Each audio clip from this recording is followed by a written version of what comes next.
মাননীয় জজ, আজ কাঠগড়ায় ইফতারের কিউট কালসাপ জিলাপি দেখতে পেঁচানো হলেও 100 গ্রামেই সে লুকিয়ে রাখে 9 চামচ চিনির বোমা। ওর পেটে শুধু বিষ। সারাদিন রোজা রাখার পর রোজাদারকে সে ডাইরেক্ট ডায়াবেটিসের টিকিট ধরিয়ে দেয়। এই মিষ্টি খুনির ফাঁসি চাই। জজ সাহেব, আমি পেঁচানো হলেও ভেতরে তো মিষ্টি।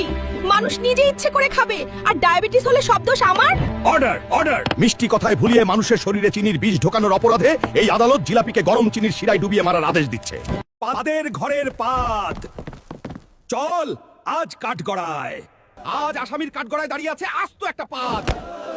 জজ সাহেব, ওর জন্যই কাল আমার তারাবির নামাজটা মাঠে মারা গেছে। তবে আসল সমস্যা কিন্তু সেটা না, ওর টাইমিংটা খেয়াল করবেন। ঠিক অজু করে বের হওয়ার পর নামাজের নিয়ত বাঁধার সময় কিংবা 10 জনের সামনে আড্ডার মাঝখানেই ওকে লিক হতে হবে। কি রে, ঠিক ওই টাইমেই কেন তোর অ্যালার্ম বাজে? তোর ক্যারেক্টারটাই তো ঘাটতেরা। সুখের মুহূর্তে ভিলেনের মতো এন্ট্রি নিয়ে মান সম্মানের একদম ফালুদা বানিয়ে দেয়। জজ সাহেব, এই বেয়াদব পাদকে আজই নগদে রিমান্ডে নেওয়া হোক।